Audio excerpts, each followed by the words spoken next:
Welcome back guys to the channel. I am Danny Burke here on Most Amazing Top 10, and we talk a lot about video games. Maybe we give you like a mind-blowing fact about them, but there's a bit of a darker side to everything out there, and video games are no exception. So we're going to be talking about deaths that are related to video games. Now obviously guys, there are many factors involved in these cases, and it's obviously not just a video game's fault, but still, how did they all happen? Let's find out, shall we, in the top 10 deaths caused by playing video games. Starting things off at number 10. In 2010, Alexandra Tobias from Florida was sentenced to 50 years in prison for shaking her 3-month-old son to death in a fit of rage.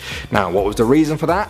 Well, because the baby wouldn't stop crying when she was trying to play Farmville, the popular Facebook game. Sounds absolutely unbelievable, doesn't it? But sadly, it's not. It really happened. She pleaded guilty to the murder and told investigators that she shook the baby, smoked a cigarette to calm herself down, and then went back and shook the baby again.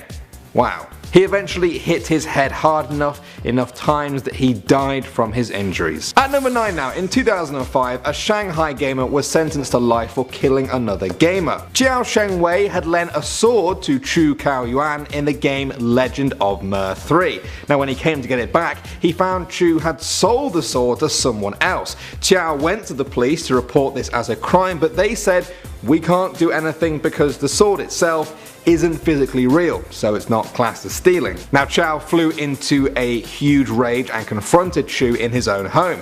He offered to give him money to make up for it and apologize, but it was too late. Chow stabbed him in the chest with massive force, which killed him and earned him a suspended life sentence. Moving on to number 8, South Korean gamer Lee Seung-sop died from a cardiac arrest in an internet cafe. It emerged that he had been playing StarCraft for almost 50 hours straight. What? Think about that, that's more than 2 days of solid playing, and he only had a couple of different sleep or meal breaks. Now it turned out that he had been fired from his job for being late due to video games, and his girlfriend had also broken up with him recently, and even his family knew that he was a total video game addict. He was found in his chair, conscious with his eyes closed, but later died in hospital. In at number 7, in 2004, Warren LeBlanc was a 17-year-old from the UK who was more than slightly obsessed with the video game Manhunt. The game caused a lot of controversy when it came out for its very graphic scenes of violence and was even banned in some parts of the world. One day, Warren wanted to emulate that kind of violence in real life, so he lured 13-year-old Stefan Pakira to a local park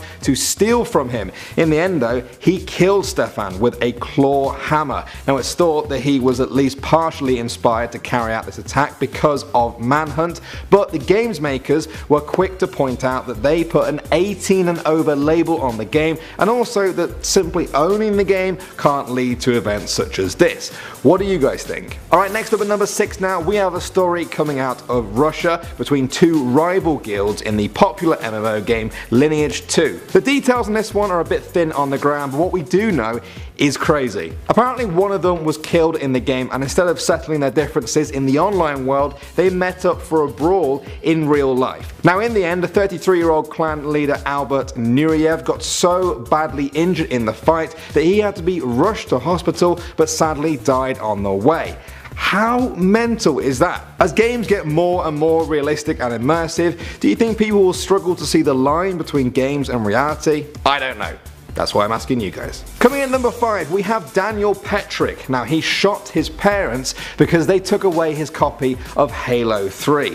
When Daniel was 16 in September 2007, he snuck out of his bedroom window to buy the game. When his parents found him with it, they took it away and put it in a lockbox. They said it was too violent and sexually explicit. But after a month, Daniel used his dad's key to open that lockbox where he found the game and a 9mm handgun. He walked into the living room behind them and said, "Would you guys close your eyes? I have a surprise for you." He then shot them both in the head. His mother died right there, but his father survived, although critically injured, and has since tried to repair the relationship with Daniel, who is now in prison serving 23 years. Next up at number 4 now, we have a Pokemon Go death from Guatemala. Cousins Jerson and Daniel, aged 18 and 17, were out hunting for Pokemon in the city of Chiquimula when they spotted a rare Pokemon in a house nearby.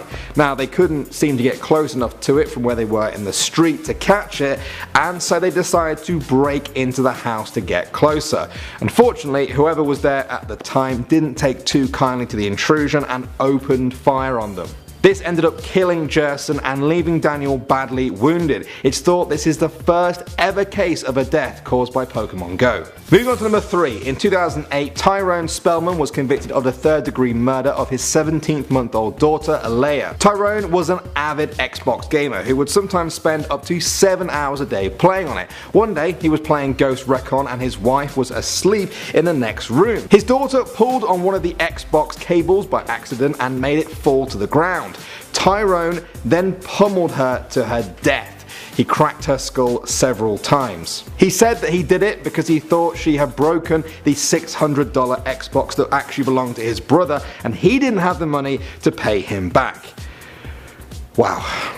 He was sentenced to 22.5 to 45 years in prison. Next up at number 2 now, we have the story of 13-year-old Zhao Yi who committed suicide by jumping off a 24-story building. His family found a suicide note that was apparently written through the perspective of his World of Warcraft character. He said the reason that he was killing himself was because he hoped he would be reunited with 3 of his gaming friends in the afterlife. Now, he didn't actually mention or address his parents at all in this suicide note, who later said their son had been poisoned by games and could no longer control himself. And finally now, at number 1, we have Devin Moore. Now, back in 2003, 18-year-old Devin was booked for committing real-life Grand Theft Auto. But this was no accident, as he was actually obsessed with Grand Theft Auto Vice City, the video game, at that time.